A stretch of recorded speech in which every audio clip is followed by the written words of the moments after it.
Well, we have come to a very interesting point in history in which everything seems to be coming down. As a matter of fact, the projection of all trends is that the human species is being reduced by the order of the Queen of England to a rapid reduction of the human population from 7 billion persons to less than 1. And what the tumult is about and all these things that are going on, including Obama and whatnot, these things are all a reflection of the British monarchies and the British Dutch monarchies, actually, intention to reduce the human population from 7 billion persons to less than 1. And that at a rapid rate. There is no other plot in all of history today which is not less than that the British Empire, which is the principle of evil, the Anglo-Dutch Empire, is the principle of evil on this planet, which has for a very long time, as we trace it from ancient history events, that mankind has been condemned to be a mere puppet of an oligarchical power, the oligarchical power of evil. And the time has come when we can no longer submit to that evil. It is not possible to consent to any agreement of policy with those forces which are the true evil of our times and have been evil for long periods of time. A small part of the world's population, at least as we know it in terms of the European region, for a long time this region has been dominated by an oligarchical cult which has taken various guises and has reduced modern man to nothing but a puppet of monsters such as the Anglo-Dutch tyranny, which dominates to the greatest degree all of the people of this planet presently. The time has come in which we can no longer consent to the power of that force of evil, which before the Roman Empire and after the Roman Empire has continued to destroy mankind, corrupt mankind, and has now come to the great gross intention expressed by Her Majesty herself to rapidly reduce the population of this planet from 7 billion persons to less than 1. That is the only reality with which we have to confront ourselves and them today. We can no longer play games and say we can interpret this thing one way or the other, or we can influence, we can reform these people. You can't reform them. They're satanic in their characteristics and always have been. And you have ancient legends which pertain to these, but these legends are not purely legends. They were crafted like poetry or like song as a theme to convey an idea to people generally. And we come to the time now that since, before this queen got on this kick, the kick of cutting the human species from, 7 billion people to 1 or less? Do you know what the population of China is? Approximately estimated at 1.4 billion people. How can you squeeze 1 billion people still allowed to live by the British monarchy and feed that into 1.4 million Chinese? You can't, which means the determination is, and it's to do it now. It's being done now. It has been in progress now, is to reduce the human population. And if they can't get their way, their intention is to use nuclear warfare as a way of dealing with a resistant population. You're dealing with a purely satanic form of evil which has been the satanic principle which has dominated much of the world's history, especially European history, for so long. And people have said, let's be practical, let's be practical. Don't go too far. You have to make a deal with them. You have to be acceptable to them, and maybe they won't kill you. Submit, and you might survive. Or some of you might survive. And then you can rebuild from there. And that's what we face. Now there's another side to this thing, a completely opposite side, which I am pleased to present to you. Having said that much. The time has come when, since the assassination of Kennedy by British and U.S. forces, oligarchical forces, who did the job, the dirty job, and the British Queen, who together with her conquered the, or what I could call them unpleasant names, that these people are determined now to send the United States into this kind of warfare, to send the world into this kind of warfare, just exactly as I've previously, a few months ago, expressed. This is what the intention is. Now, in the meantime, with the killing of Kennedy, which was part of this process, the murder of Kennedy, and then his brother later, the alternative is we have to, in the spirit of such people as the founders of what became America, we have to take charge.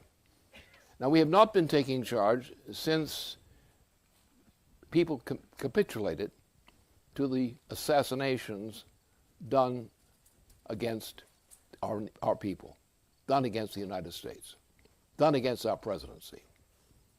The time has come that they cannot survive with their scheme of 1.1 billion people, no more, instead of 7. We now have to take charge.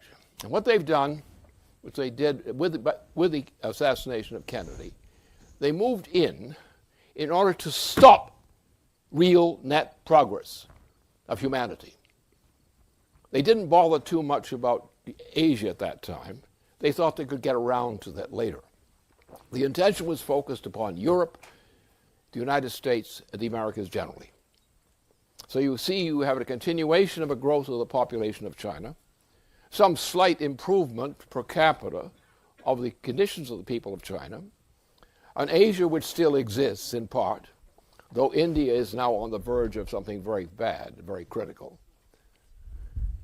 And we've come to the point that we have to take charge. And the symptom for what reasons we have to take charge is that the present trend is the human population is now being driven by the British Monarchy and explicitly by the intention of the Queen, the stated intention of the Queen of England, the stated intention of the Dutch, who really own the Queen of England, the Dutch oligarchy.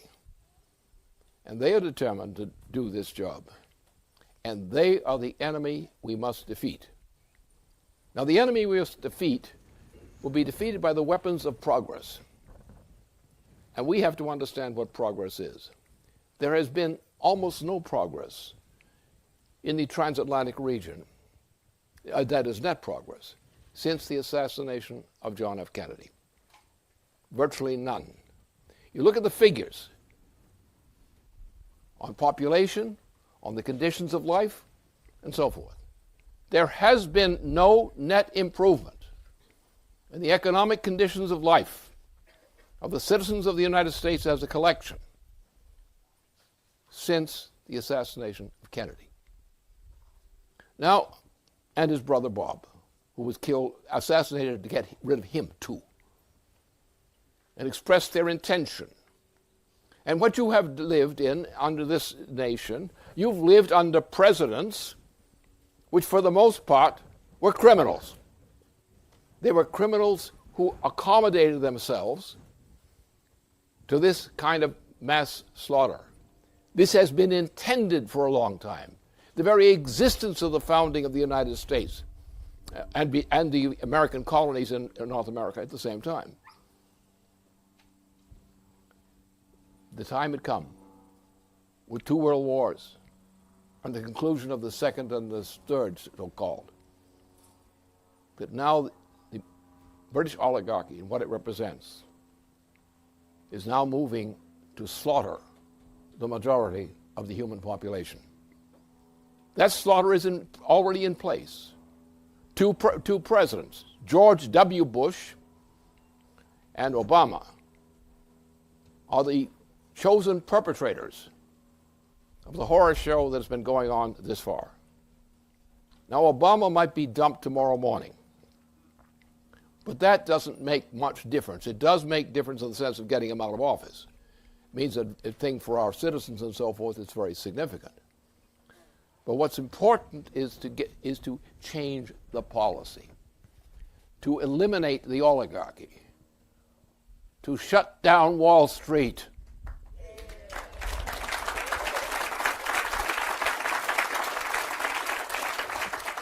Now, Wall Street ain't worth nothing. They've never repaid anything in terms of promissory notes, and never will. They are on the verge planning now, possibly short time from now, things get too rough, probably by the end of this year. They probably will shut down Wall Street. Not entirely, because Wall Street cannot possibly be sustained on its present form of behavior. There's no way that Wall Street can avoid terminal bankruptcy. That doesn't mean that they intend to give up things. It means that they're willing to dump most of their Wall Street comrades in favor of a few, in accord with the principle of the British Queen, who stated repeatedly to reduce the human population from a recent level of 7 billion people to less than 1 billion people.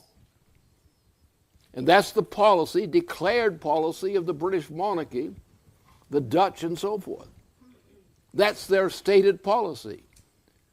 And only people who profess themselves to be blind and deaf could deny that. The evidence is everywhere. Look at the condition, the trend and condition of lives, the social conditions, which occurred in the United States in particular. Immediately, with the assassination of John F. Kennedy. So therefore, the time has come that a change has to be made. The answer is generally what that change is. We have to take charge.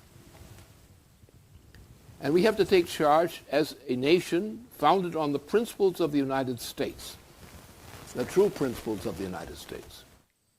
Go back to that Constitution and the intention which underlie it later. That's our policy. We have to grab power. How? Well, one thing that will do it is a successful support for Glass-Steagall now. Glass-Steagall means, its enactment would mean, that is, its enactment as intended, would mean a shutting down of Wall Street. Because Wall Street has built up a massive amount of debt, which they say you owe, but you didn't invest in it. You didn't contribute to it. You didn't authorize it. And therefore, say, well, if Glass-Steagall is enacted, automatically Wall Street, as we have known it, ends. It's no good to us. It doesn't do anything for us, for people. It doesn't do anything for the physical economy. It makes no contributions. It's a sucking parasite on everything in the world as well as in our own nation. And therefore, our main issue, that is our target, our goal, is the immediate installation of Glass-Steagall. Franklin Roosevelt's Glass-Steagall reenacted.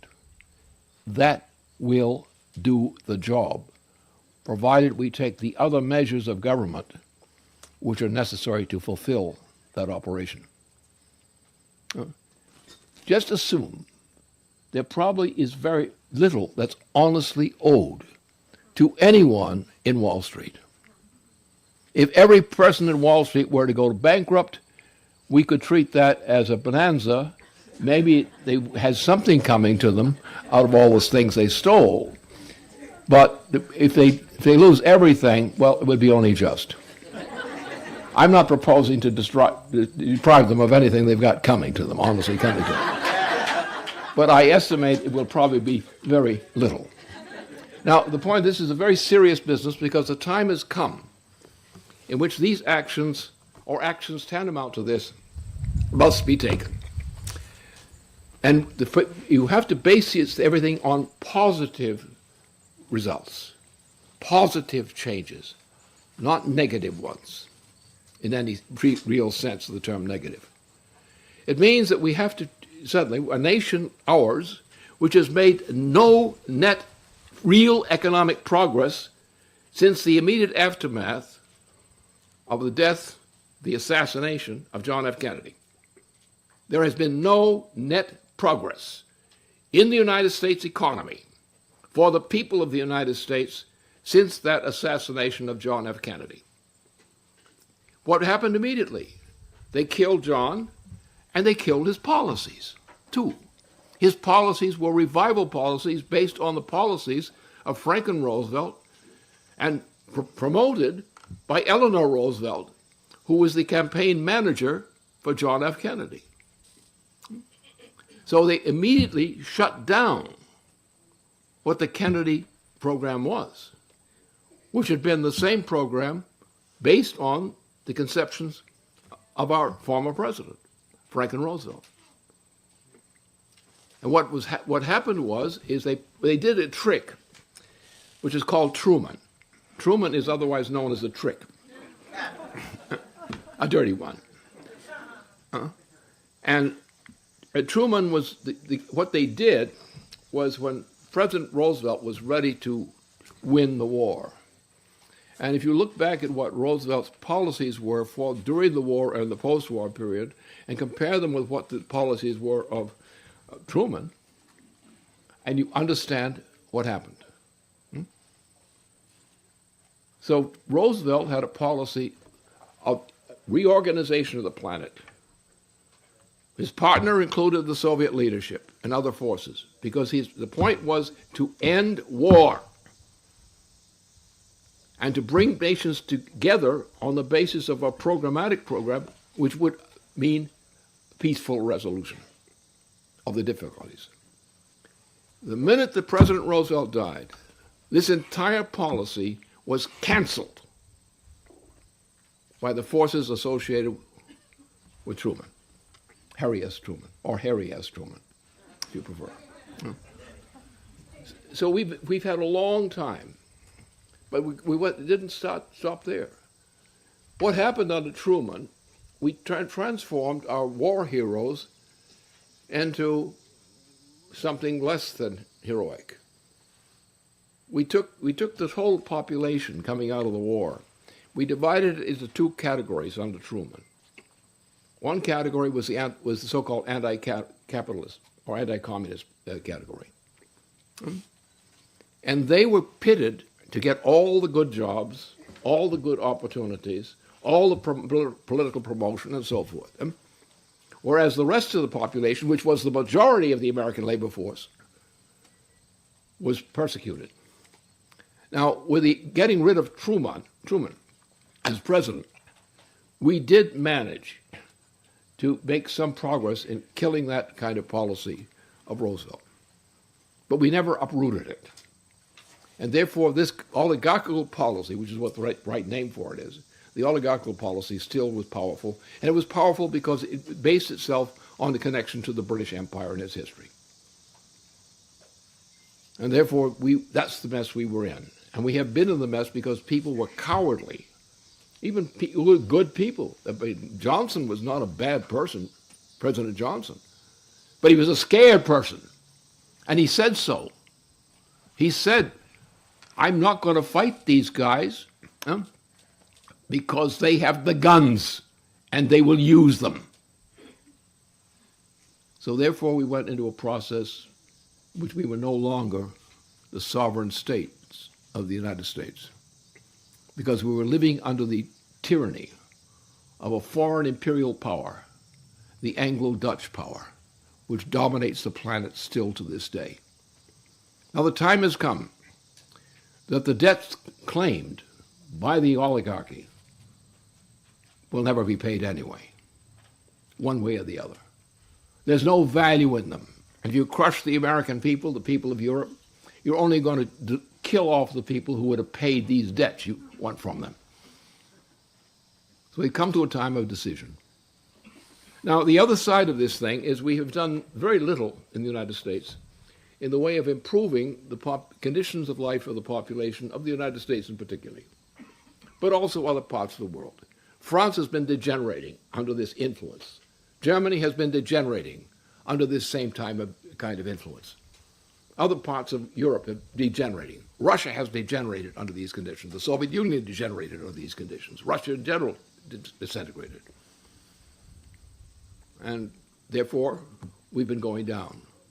The standard of living, the productive powers of labor generally, and everything else is good, has been sliding down into failure and chaos. While the bloodsuckers have been of Wall Street and similar kinds of institutions have prevailed. The time has come that they themselves, the bloodsuckers, no longer have any way, any means to maintain economic growth, even the preservation of the U.S. economy. Because their very policies, like the policies of Wall Street, they cannot reconcile the policies of Wall Street, which is nothing but a bloody parasite. There's nothing in it. There's nothing worth anyone.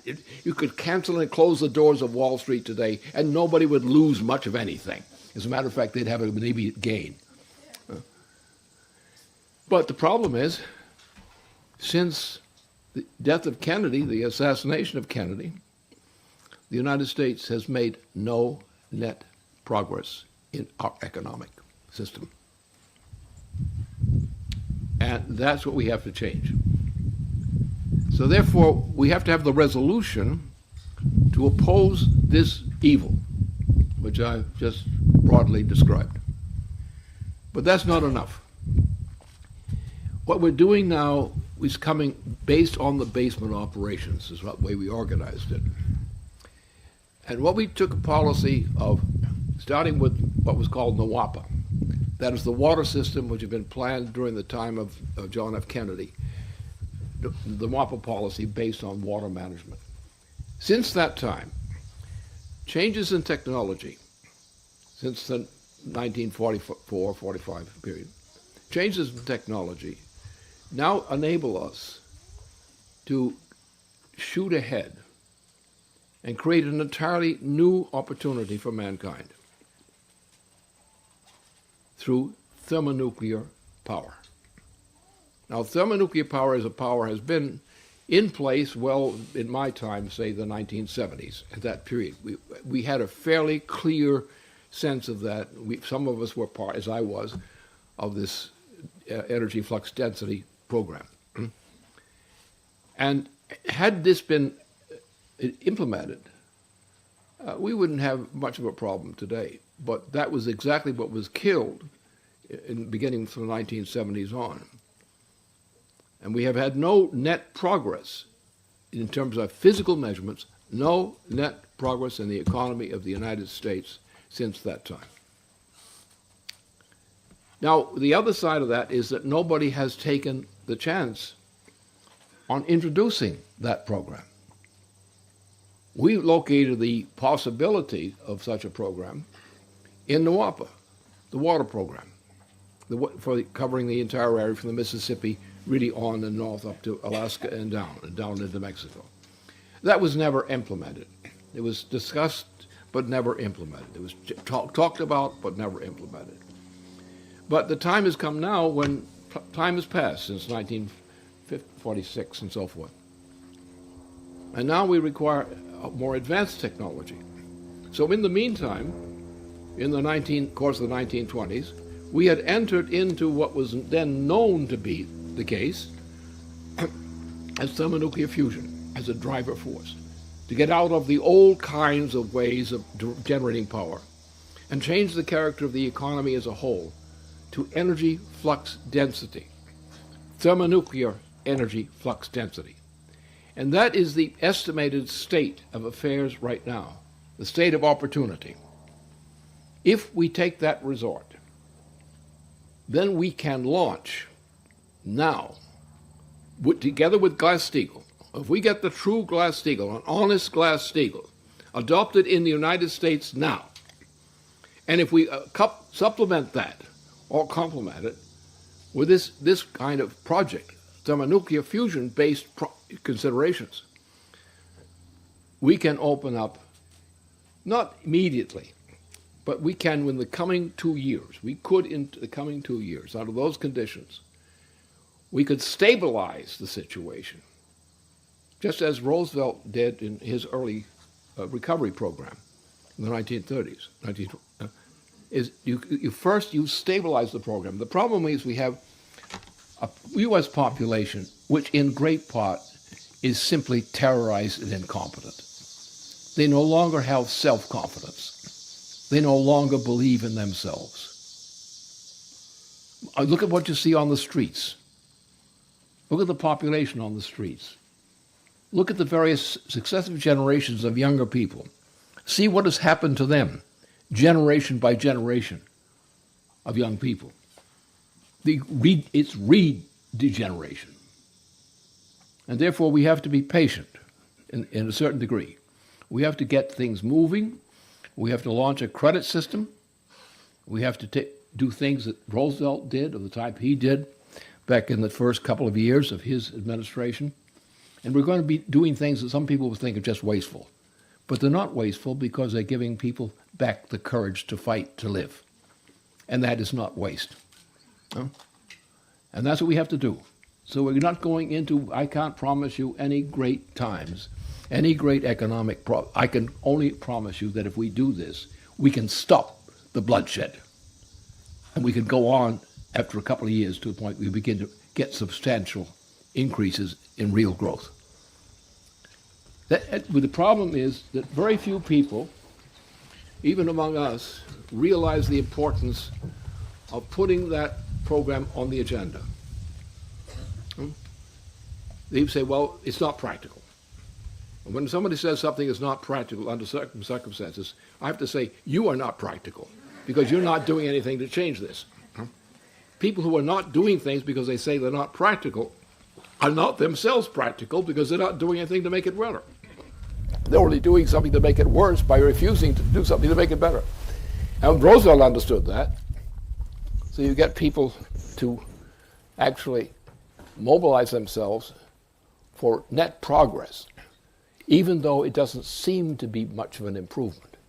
Getting people back to work, getting them back to a sense of identity within the economy, getting them off the streets and into reality is the price we're going to have to pay as a precondition for saving this nation, and also by saving our nation, creating the circumstances for saving civilization, a civilization which is presently at this moment is in danger of mass exterminations. That's where we are. And what we have now is we have a program.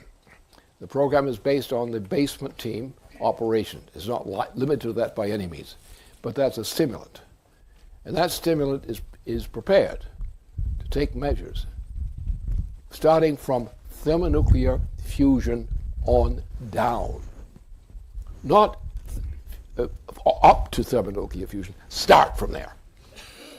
Because if you're going to develop a thermonuclear fusion program, you are predetermining the environmental pre-circumstances necessary to create a recovery of not only the United States, but of the entire region immediately of the Trans-Pacific area, which is a crucial area. It has a lot of people in it. It has over 1 billion Indians, 1.2 billion in Chinese, and so forth. So it's not a small area, not an unimportant area. It is not yet destroyed. But if it is redefined and promoted, then you will find that the fact that the marginal capabilities of production in those parts of Asia will be a stabilizing factor on which we can proceed to develop a recovery of the planet as a whole. So there are no miracles in the sense of miracles as dreamers go. What we have is a tough fight built for us. Without, the promises are not great, but the promise is not being destroyed. And that's the first demand, that we not be destroyed or allow ourselves to be destroyed. And realizing it's going to take a couple of years, as Roosevelt demonstrated that, to get the economy actually to begin to move upward. You have to be patient, but the most important thing is you cannot have our citizens and our young people convinced that they are being thrown on the ash can. And there are many of them who are being thrown on the ash can. Therefore, you have to restore recognition of the right to a living, the right to an opportunity, which must be given to every sane American citizen and adolescent. Establishing that is the precondition for any possible success. And what we need at the same time is a driver program based on a thermonuclear functional capability, which will lead, over the coming generation, will lead to the greatest economic recovery that mankind has ever conceived. That's the program for now. And every program after that is based on now. We must now determine, through the aid of a Glass-Steagall law, reenacted. Just reenacted. That's all you require. Reenacted. And then some credit system created by the cleaned up banking system, the real banking system, and give them the credit, on credit, to expand the credit in banks and in similar kinds of institutions, to make contributions as loans to promote productive activities and employment of people in productive activities, to get them back into reality. That is what we can do. That is what we must do, for which we can accept no compromise. We can wipe out the swindlers of Wall Street. We can reject the tyranny and robbery practiced by the British and the Dutch oligarchy. We can do that. That's in our political power to do if we act as a nation.